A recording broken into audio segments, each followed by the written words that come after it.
Halo Pak.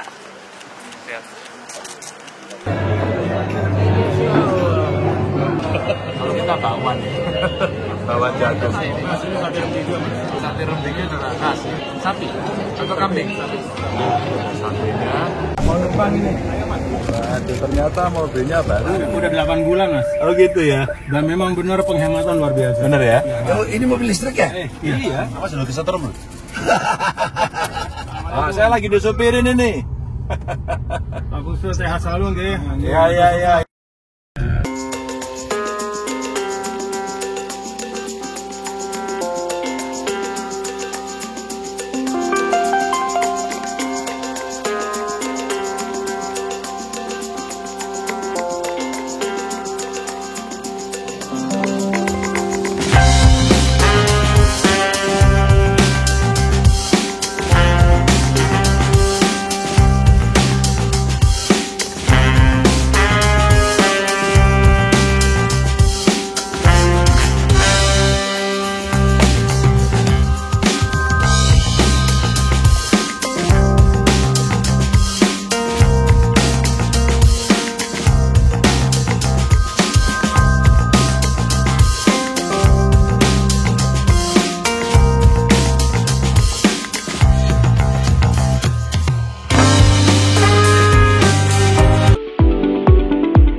Selamat datang di New Perspective.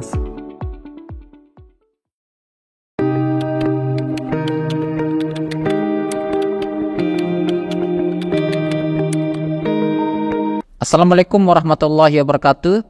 Kembali lagi di New Perspective bersama saya Ahmad Yani dan analis politik kita Pak Dr. Saiful Hamdi. Nah, pada podcast kesempatan kali ini kita akan membahas ini terkait dengan hasil kunjungannya Ganjar Pranowo ke NTB beberapa hari yang lalu. Ya, Pak Dokter, ada yang menarik dalam kunjungannya Ganjar ke NTB baru-baru ini begitu.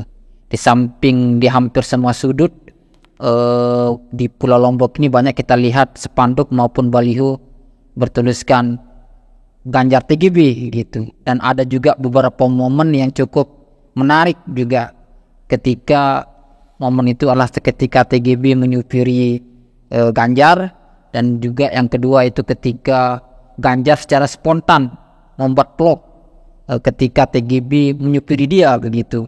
Dan yang terakhir juga ketika duet Ganjar TGB ini memamerkan kemesraan mereka di Pancor gitu usai berziarah ke makam pahlawan Maulana Syekh gitu. Nah, dari analisa politik Abang, apa yang Abang bisa tangkap begitu terkait dengan kemungkinan duet Ganjar TGB ini dengan kemesraan mereka di NTB begitu, di Pulau Lombok saat kunjungan Ganjar ke NTB begitu, Bang? Ya, Mas Adi, terima kasih banyak. Tentu setelah Perindo resmi mendukung Ganjar ya, dia bersilaturahmi ke kantor DPP PDIP, saya kira nama TGB kemudian menguat sebagai calon wakil presiden mendampingi Ganjar, dan ini yang kemudian berbalas dengan adanya silaturahmi Ganjar Pranowo ke NTB, walaupun tidak kemudian secara khusus mendatangi Perindo ataupun TGB, karena kita lihat agenda Ganjar cukup padat ya. Pertama beliau ke kantor DPP PDIP, DPD PDIP di Jalan Lingkar, kemudian juga ke kantor P3. Nah, yang terakhir ke kantor Perindo, dan kalau tidak salah juga Ganjar bertemu dengan tokoh-tokoh agama. Nah, apa yang bisa kita capture di sini Mas Ani dari the whole visiting dari Mas Ganjar ini, kalau saya lihat bahwa safari politik beliau cukup sukses ya. Kita bisa saksikan bagaimana kemudian ini di blow up oleh media, di mana-mana spanduk GP ya, Ganjar Pranowo TGB juga mulai muncul. Ini yang saya lihat kemudian menjadi magnet tersendiri, karena kita tahu Mas Ani bahwa di NTB ini yang punya kekuatan mengumpulkan orang itu adalah Ormas Islam Nahdlatul Wathon Diniyah Islamiyah. Kalau enggak NWD ya pasti NW yang punya acara-acara besar. Dan ini yang saya tangkap bahwa sepertinya TGB yang punya panggung. Iya, betul. Bahwa kemudian bagaimana Ganjar sangat akrab dengan TGB. Karena memang mereka sepertinya sudah membangun hubungan jauh-jauh sebelumnya. Ketika Bajang menjadi gubernur, ya Pak Ganjar juga menjadi gubernur pada waktu itu, saya kira hubungan mereka ini sudah sangat kuat sebelumnya. Sehingga sekarang ini ketika politik mereka kemudian linier, ya satu dukungan, ini yang kemudian menjadi modal penting. Apalagi kemudian TGB didukung menjadi calon wakil presiden Ganjar. Saya kira ini chemistry yang tidak perlu kemudian dibangun dari awal. Mereka berdua ini sudah punya pengalaman, ya orang selalu menyebut keduanya tokoh yang punya pengalaman 2 periode, memimpin juga cukup sukses. Nah ini yang ke depan kemudian bagaimana TGB, siapa tahu ya, Allahu a'lam. Kalau misalkan Allah menghendaki, bisa saja di kantongnya Bu Mega tiba-tiba keluar nama TGB kan, dan itu yang diharapkan oleh warga NTB, Mas. Artinya kalau dari pandangan Abang bahwa momentum Ganjar berkunjung ke Lombok ini mampu dimanfaatkan oleh NWDI, TGB dan Perindo untuk memperkuat opini yang muncul ke publik bahwa TGB ini salah satu figur kuat yang bisa mendampingi Ganjar begitu di Pilpres 2024. Oh iya Mas Ani, saya kira iya, karena selama ini seringkali saya katakan jangan pernah kita meng-underestimate pemerintah.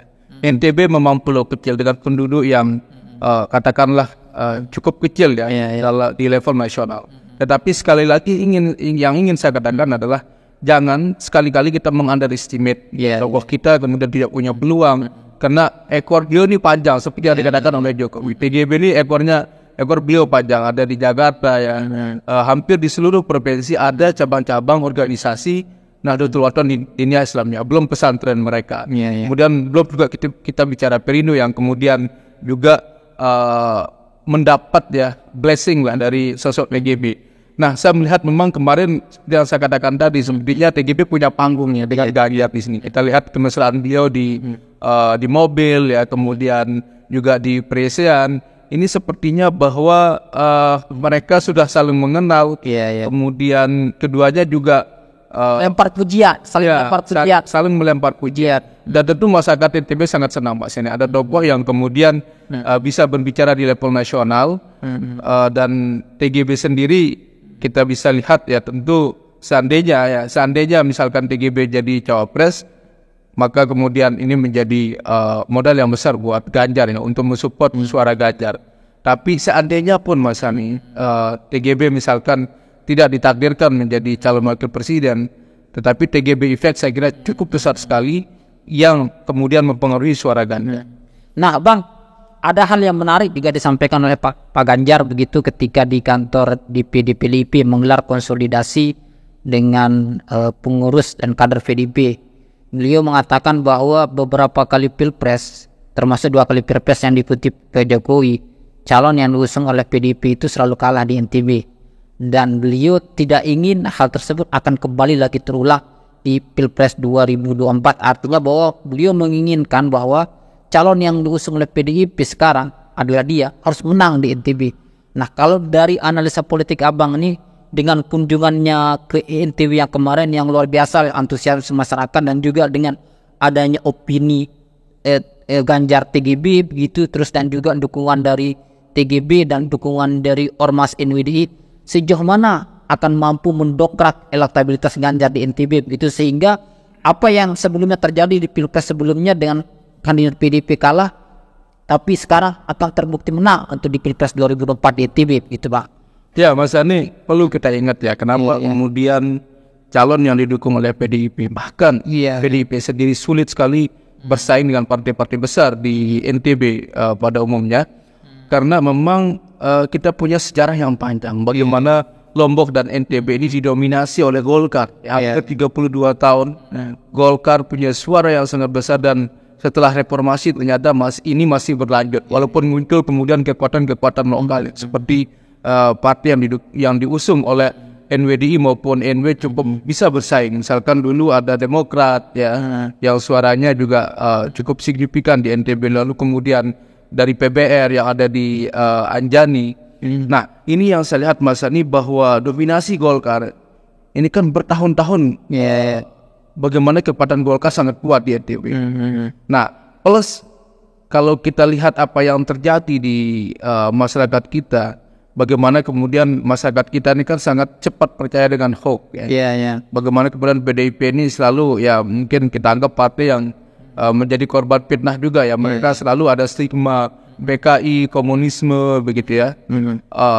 Mungkin ya bagi orang bahwa itu sesuatu yang negatif. Iya. Tetapi kalau orang yang punya kecerdasan, yang bisa membaca arah ideologi, sebenarnya kan tahun-tahun itu mungkin ketika Bung Karno menyuarakan adanya agama nasionalisme dan komunisme, itu kan sesuatu yang sangat luar biasa.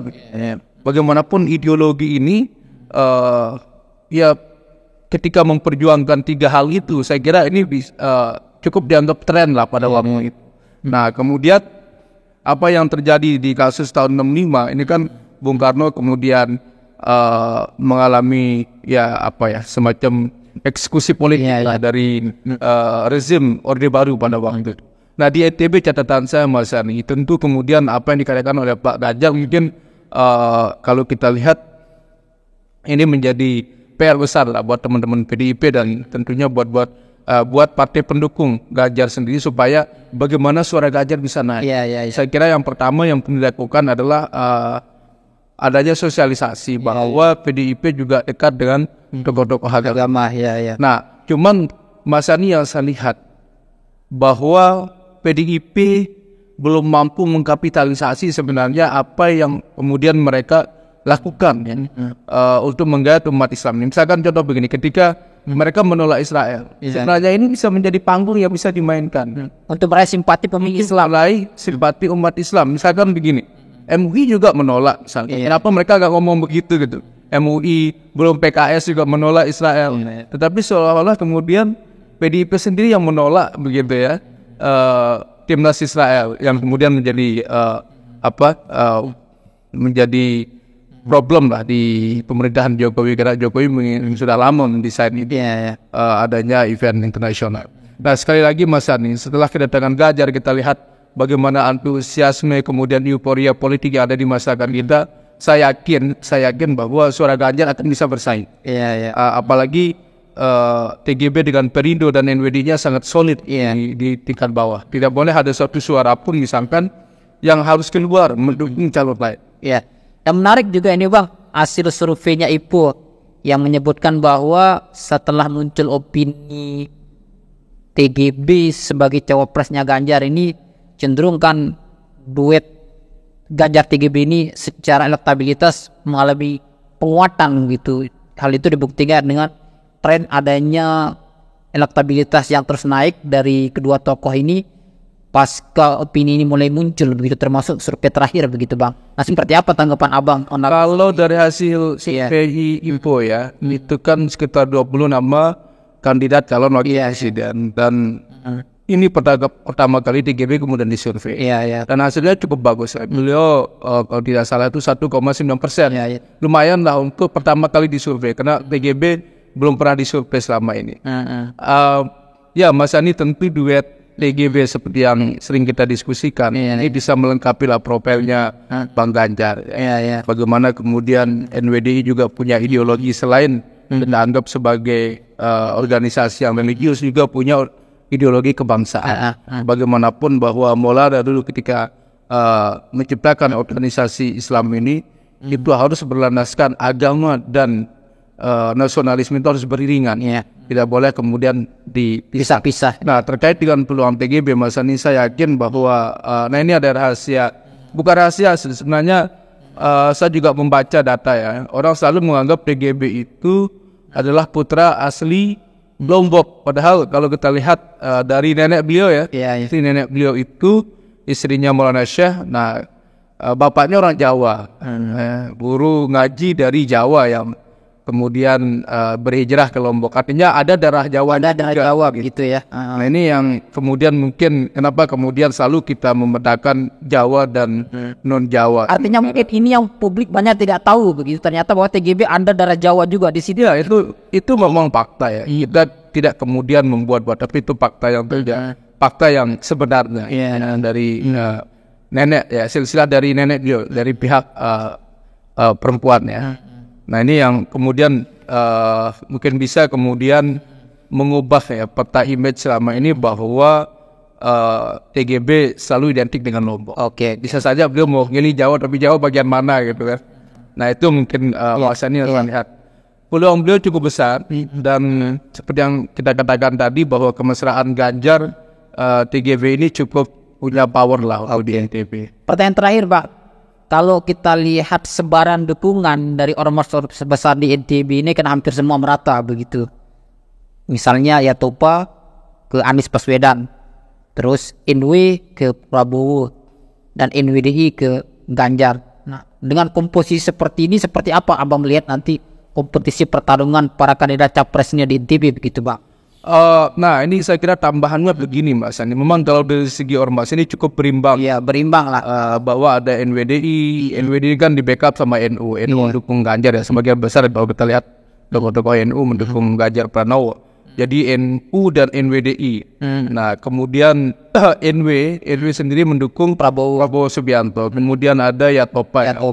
Salah satu tokohnya kemudian dari Golkar beralih ke Nasdem. Tapi yang menarik Mas Yani bahwa peta bisa saja berubah ketika misalkan AHY merapat ke PDIP. Ini kan kita lihat pertemuan terakhir Puan AHY cukup menyita perhatian publik ya. Bisa saja kedua tokoh ini SBY Mega bisa bergandengan tangan ya. Seandainya misalkan kemudian Anies gagal menjadi calon presiden, ini saya kira peta kekuatan akan berubah Mas. Ini kita bisa lihat seperti apa ke depannya.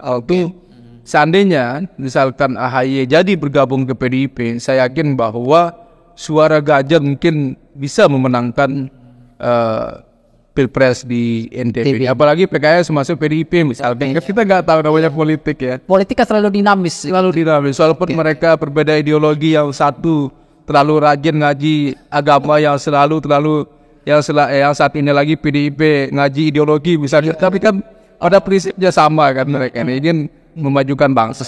Siap kalau gitu. Ya, pemirsa, demikian diskusi kita. Sampai berjumpa di New Perspektif dengan tema dan isu yang berbeda. Sekian. Assalamualaikum warahmatullahi wabarakatuh.